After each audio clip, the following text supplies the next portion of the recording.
सुखदेव जी कहते हैं परीक्षित, देवता और असुरों में जब हमेशा युद्ध होता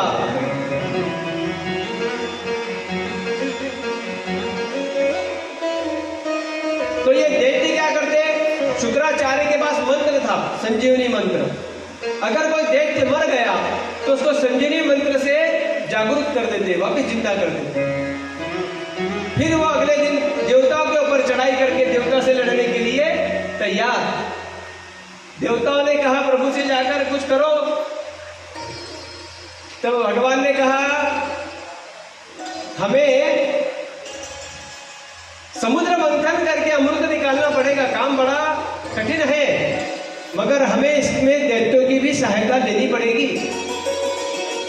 तब दैत्यों के राजा बलि से को बुलाया, देखो हमारा ऐसा विचार है कि हमें समुद्र मंथन करके उसमें से जो अमृत निकलेगा वो अमृत लेकर के हमें आपस में बांट लेना चाहिए। बलि ने कहा ठीक है, चलेगा। अब मंथन करना साधारण बात थोड़ा ही है। अब पर्वत लगेगा तो मंदराचल पर्वत को ला करके समुद्र में डाला, वासुकी नाग को लपेट दिया, और जैसे ही समुद्र में वो पर्वत को डाला वो नीचे पानी में डूबने लगा। तो भगवान ने वहां पर कछुए का रूप बनाकर अवतार ग्रहण किया। बोलिए कच्छप नारायण भगवान की।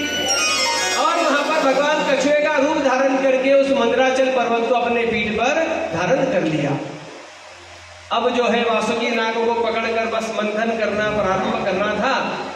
तो देवताओं को पहले ही समझा दिया था कि तुम मैं बोलूं ऐसा करना, अपनी मत लगाना, फंस जाओगे। और भगवान ने कहा देखो देवताओं, तुम बड़े श्रेष्ठ हो, बड़े घर के हो, तो तुमने मुख पकड़ना, और ये कुलीन है दैत्यराज, ये पूछ पकड़ेंगे। तो बलि ने कहा क्यों, ये बड़े बाप की औलाद और हम छोटे बाप की, हम छोटे पिता की औलाद है, हम क्या तुच्छ है क्या, ये बड़े हैं हम छोटे, ऐसा नहीं चलेगा। वासुकी नाग का मुख तो हम पकड़ेंगे, पकड़ो ओके, आप बड़े घर के जाइए। क्योंकि भगवान को पता था कि वासुकी नाग का जब घर्षण होगा तो उसके मुख से जो ज्वाला निकलेगी, जो विष निकलेगा, वो देवता सहन नहीं कर पाए। और इधर इन दैत्यों ने वासुकी नाग का मुख पकड़ा और देवताओं ने पूंछ पकड़ी, और अब यहां पर मंथन चल रहा है। जब मंथन चल रहा है तो मंथन करते करते इन्होंने क्या किया, पहले निकला हलाहल विष। हलाहल विष जब निकला तो सब घबरा गए, और घबर गए तो सब देख रहे देवताओं की तरफ, क्या करे भैया विष निकला है, कौन पिएगा। और ऐसी स्थिति है कि पहली वस्तु जो मिली है उसका जब तक उपयोग नहीं करेंगे तब तक दूसरी वस्तु नहीं निकल पाई। अब कहा पहले ही विष निकल गया, करे क्या इसका। तब सबको याद किसकी आती है भला, क्या भोले बाबा की। जब किसी को फंसाना हो ना तो लोग भोले भाले आदमी को याद करते हैं, राधे राधे। भोले बाबा की ओर गए, भोले बाबा ध्यानस्थ बैठे थे, भोले बाबा को आवाज लगाई, ओ भोले बाबा सुनो हमारी। भोले बाबा ध्यान में मग्न हैं, हलाहल विष का कटोरा लेकर के आए हैं। भोले बाबा ने आंख खोली, देखा तो सारे देवता, इतने सारे लोग आज कैसे के भाई मेरे पास। पूछा क्या बात है, कुछ विशेष काम है। तो कहा हाँ भोले बाबा, वो हमने समुद्र मंथन किया मगर अमृत तो नहीं निकला, विष निकल गया। अब इस हलाहल विष का हम करें क्या, हमको समझ नहीं आ रहा। तो भोले बाबा ने कहा कोई बात नहीं, मैं हूं ना, लाओ इधर। भोले बाबा ने जैसा ही कटोरा लिया, अब पीने वाले, तो भोले बाबा ने विचार किया कि भाई मेरे हृदय में तो भगवान राम निवास करते हैं, अगर मैं यह पी गया तो भोले बाबा अंदर राम को तकलीफ होगी, और नहीं पीऊंगा तो ये जगत को तकलीफ होगी। हलाहल विष है। तो करूं क्या? तो भोले बाबा ने क्या किया, मुंह खोला, रा बोला और वो विष पी गए, और म बोल के मुंह बंद कर लिया। आप बोलो रा म, मुंह बंद हो गया ना, ऐसा। राम बोल करके उस विष को पी गए, रा और म के बीच में, उसको यहां पर स्थायी कर लिया। ये देखा पार्वती ने, दौड़ कर आई, हो भोले बाबा क्या कर रहे, पकड़ लिया गले में, इसको नीचे मत जाने देना, निकलना मत, इसको यहीं रहने देना। और देवता को फटकार लगाई, क्यों, विष आया तो मेरे पतिदेव को पिलाने के लिए लेकर के आ गए। देखो पतिदेव, इसे नीचे मत जाने देना भोले बाबा। तब भोले बाबा को प्रसन्न करने के लिए भगवान नारायण ने कहा, महादेव आपने हलाहल विष को पिया है, इसलिए आज से आपका जो कंठ नीला हो गया ना, इसलिए आपका नाम नीलकंठेश्वर महादेव। बोलिए नीलकंठेश्वर महादेव की जय। पिया जीवन दिया कितना दातार तू, कितना उदार तू, आयो शरण तिहारे भोले तार तार तू, कैलाश के निवासी नमो बार बार हो, नमो बार बार हो, आयो शरण तिहारे भोले तार तार तू, कैलाश के निवासी नमो बार बार हो, नमो बार बार हो, आयो शरण तिहारी शंभो बार बार हो, आयो शरण तिहारी बार बार हो।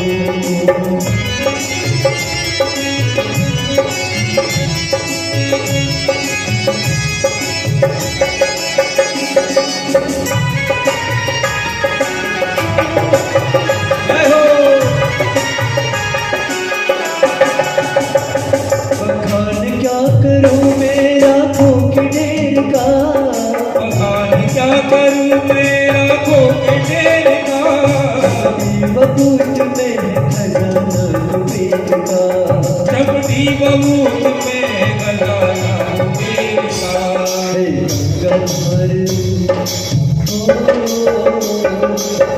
गंगा द्वार मुक्ति द्वार ओंकार बोले ओंकार, आयो शरण तिहारी भोले तार तार तू, आयो शरण तिहारी शंभो तार तार तू, कैलाश के निवासी बार बार बार बार, आयो शरण तिहारी शंभो तार तार भोले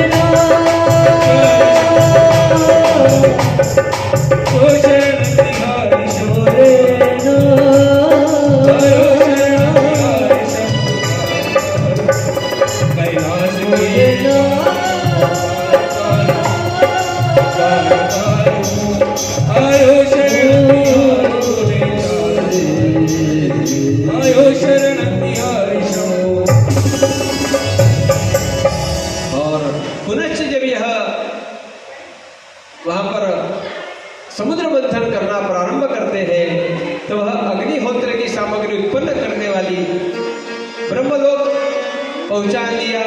यज्ञ के लिए उपयोगी पवित्र घी दूध आदि प्राप्त करके ब्राह्मणवादी ऋषियों को ग्रहण किया।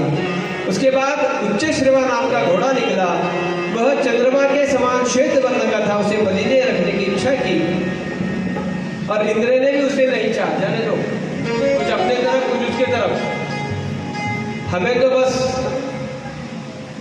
अमृत से मतलब है, कुछ कुछ चीजें उनको भी देना पड़ेगा ना, दैत्यों को सब अपन ले लेंगे तो मामला बिगड़ जाएगा।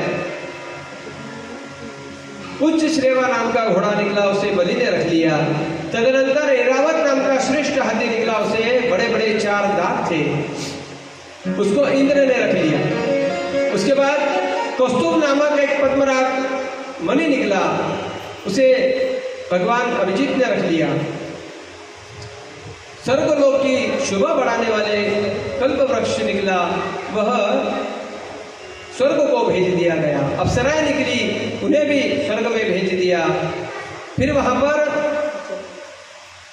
माता लक्ष्मी प्रकट हुई। अब माता लक्ष्मी का प्रकट हुआ तो भगवान ने देखा कि दैत्य बोलेंगे ये हमको दे दो,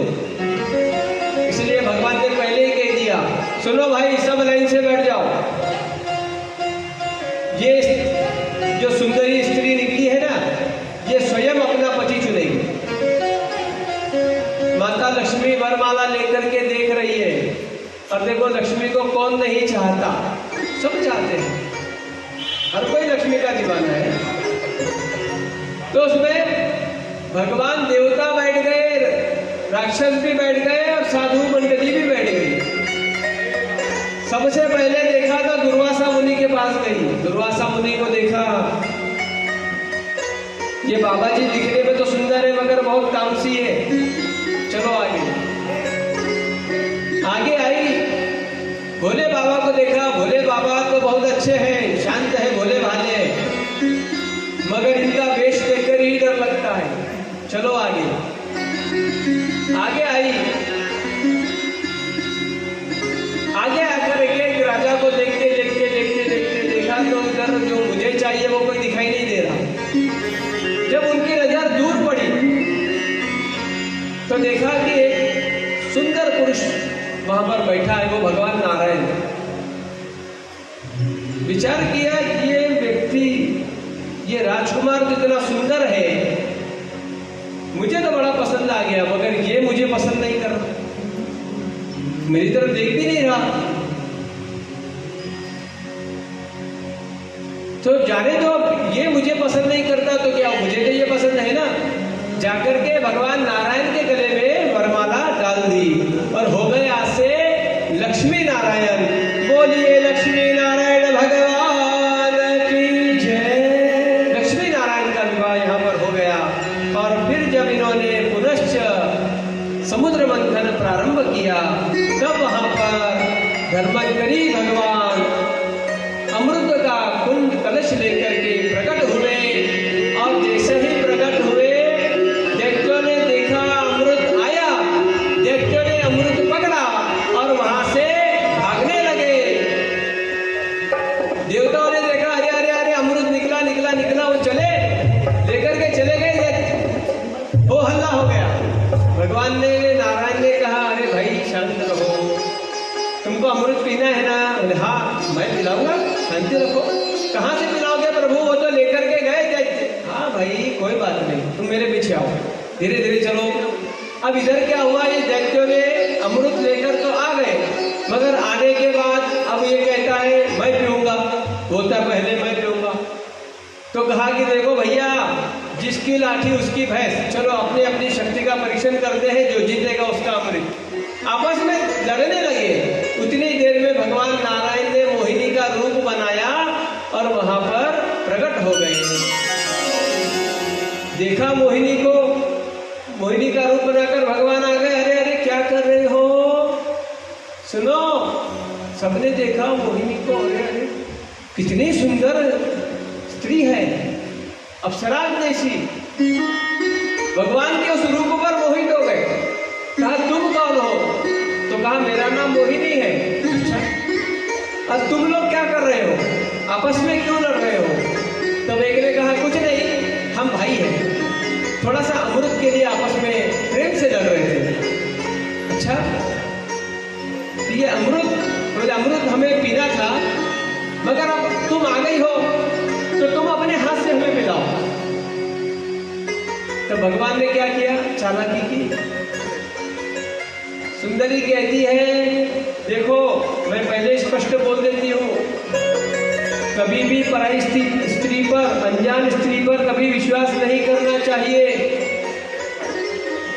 अगर मैंने अमृत का घड़ा लेकर चली गई तो आपने इतनी मेहनत की है, अपना अमृत का घड़ा आपने प्राप्त किया है, और अगर मैं अमृत का घड़ा लेकर कहीं चली गई तो तब इनके मन में और विश्वास प्रकट हो गया, देखो कितनी सुंदर है, कितनी अच्छी अच्छी बातें करती है, ज्यादा पढ़ी लिखी होगी। तब मन में विश्वास किया, विचार किया कि चलो भाई अब तो इसके हाथ से ही पीना है। कहा देखो हमें तो वो कुछ पता नहीं, मगर अब हमने निश्चय कर लिया कि ये अमृत तुम ही हमें पिलाओगी। तब कहा ठीक है, मगर आपने लाया कहाँ से? तो कहा कि हमने समुद्र मंथन किया। समुद्र मंथन, हो कौन कौन थे? कहा देवता, हमारे भाई और हम। कहा देवता कहाँ है?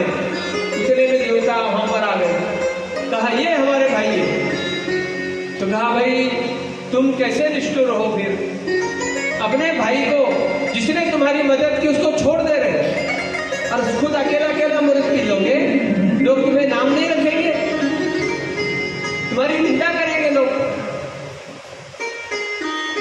तो मैं ऐसा करती हूँ, सुनो बलि राजा, ऊपर का पतला पतला अमृत देवता को पिला देती हूँ और नीचे जो गाढ़ा अमृत है ना वो आप लोगों को दूंगी। ये सब मोहित थे। इन्होंने कहा कोई बात नहीं, चलेगा, पहले देवता को पिला दो। देवता को इशारा किया, बैठो, फटाफट बैठो, और सब लाइन से बैठ गए। अब मोहिनी जो है इधर अमृत पिलाती और पीछे देवताओं की तरफ देखकर मुस्कुराती। आज ये उस मोहिनी के मुस्कुराहट में ही लट्टू हो गए। इनको पता ही नहीं क्या हो रहा है। फटाफट देवता अमृत पी रहे हैं, मोहिनी अमृत बांटते बांटते बांटते आगे चली। और जैसे ही चंद्रमा की बारी आई तो वहां पर एक दैत्य ने देखा कि कहीं ये अमृत बांटते बांटते अगर मेरी बारी आई और मेरी बारी तक अगर अमृत ही खत्म हो गया तो इसने क्या किया, दौड़ लगाई और सूर्य चंद्रमा के बीच में जाकर बैठ गया। जैसे ही अमृत पान कराया, चंद्रमा ने देखा, सूर्य ने देखा, कहा प्रभु जी यहाँ पे मामला गड़बड़ है, ये डुप्लीकेट है, देवता नहीं है। तुरंत देखा भगवान ने और अपना सुदर्शन चक्र चलाया, उसका सर उसके धड़ से अलग कर दिया, मगर तब तक उसने अमृत पान कर लिया था, इसलिए वह जीवित रहा। उसका नाम पड़ा आगे राहु और केतु। जो मुख था वो राहु और जो धड़ था वो केतु। अब जो है सब राक्षस समझ गए। भगवान ने क्या किया, अमृत का घड़ा लेकर वहां से गायब हो गए, अंतर्ध्यान हो गए। अब ये लोग देख रहे भाई वो मोहिनी कहाँ चली गई, अमृत कहाँ चला गया, कहाँ गई वो। तब एक दैत्य ने कहा गई नहीं, कहाँ गया पूछो। वो थी नहीं, वो था। वो भगवान नारायण थे जो अवतार लेकर हमको मोहित करने के लिए आए थे। और वहां पर अब जो है बड़ा संग्राम होने लगा। देवता और असुरों में महाभयंकर युद्ध हुआ, जिसे देवासुर संग्राम कहते हैं।